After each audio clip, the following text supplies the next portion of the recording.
Hello, Ryan here, aka Mac, and welcome. Let us check out what is happening in the world of Star Citizen this week. As always, a huge thank you to all of my patrons and channel members. Thank you so much for the support, it is truly appreciated.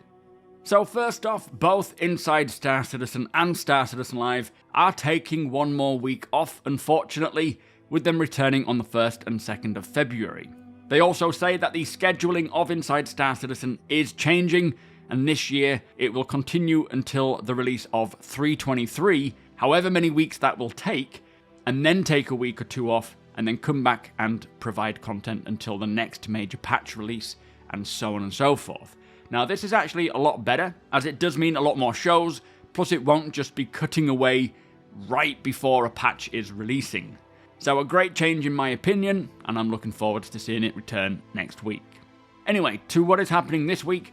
On Tuesday, there will be a portfolio post from the Lore team taking a look at Pyrotechnic Amalgamated, who are the company somewhat responsible for the discovery of the Pyro system. Now this was originally taken from a previous jump point, so you may have already read it.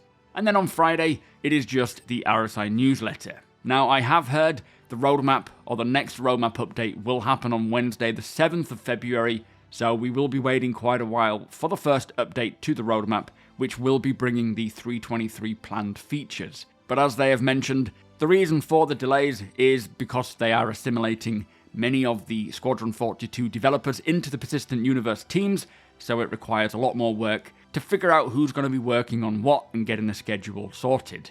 So a real shame that it's taking longer to get back into the swing of things this year. I am certainly craving the content, but once it all kicks off, it should start ramping up nicely. And briefly speaking of Alpha 3.23, it was mentioned this week that the team is hard at work on the next major update, which they will be talking about more in the very near future. Now, moving on to Alpha 3.22, there has been quite a few new hotfix patches on the EPTU for this patch since my last video, which are really focused on improving Siege of Orison and Persistent Universe stability, with the vast majority of the bug fixes being for Siege. Now this patch cannot come soon enough, as the stability in the Persistent Universe has certainly degraded big time, and it's getting harder and harder to play, so I really hope that they can release this to live as soon as possible. We have no idea when it is releasing, but of course the sooner the better. Now, in regards to the Replication Layer split, there was a new patch on the 17th, which was only up for 12 hours, but what is interesting about this build is that for the first time in a long time, they were testing both the Replication Layer split and the server crash recovery. Now this is great news, as they are back to testing both aspects, and hopefully means that we will see this release in the near term. I don't think it's coming with this upcoming 3.22 patch, more likely a 0.1 patch sometime in February, and as usual we have no idea how these tests are going, but again the sooner we get it the better. So although we don't have the usual weekly content rolling out as normal, it is good to see that there is a lot of work going on for hotfixing the current 3.22 patch, heavily testing the Replication Layer split and crash recovery tech, while also working hard on Alpha 3.23. All of which will keep us going through February and into the end of March, when Alpha 3.23 is set to release, so it is more of just a waiting game at this point, but as soon as the 3.22 hotfix patch comes out, that should be back to playing 3.22 more consistently, with less issues and bugs and more stability for the server as well, and then it's just a case of waiting for the Replication Layer split. Now, moving on, for those interested in the TOBII Tracker 5, it is currently on sale at 15% off until the 29th of January, so there is still a little time to pick one up before it goes back to full price. I will continue to let you all know when these sales happen, as I know many of you want this device, and paying full price is just really not necessary. Also, using that link in the description to buy one does directly support my channel, so it is much appreciated if you do so, and thank you so much in advance. Now from me this week, with the lack of official Star Citizen content to cover, I am still hopping into the current 3.22 build, recording some more chilled gameplay and seeing what the verse has to offer.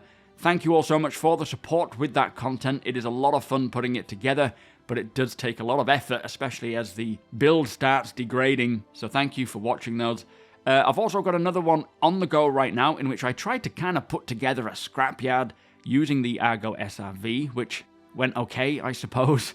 I am learning a lot about this ship, so do keep your eyes out for that video. That should be out around Wednesday.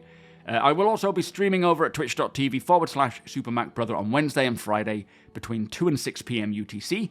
The link is below, and you are all more than welcome, and if you are new to the verse, it is a great place to ask your questions. But that is what to expect this week in the world of Star Citizen. Great things are going on behind closed doors right now, all of which are coming within the next 2 months, but with the lack of regular official content, understandably many people will be getting bored, so I am certainly looking forward to getting back onto the usual videos. But with that said, I hope you all have a great week, and if you do appreciate my content, please do consider subscribing. We are almost at 60,000. I think we're about 500 subscribers off of 60,000, so massive thank you to everyone for getting us to this point. Hit the thumbs up if you don't mind, it does the channel a big favour, and tick that notification bell if you would like to be notified when my videos go live. Again, a huge thank you to my patrons and channel members, thank you for watching, and I'll see you in the next one.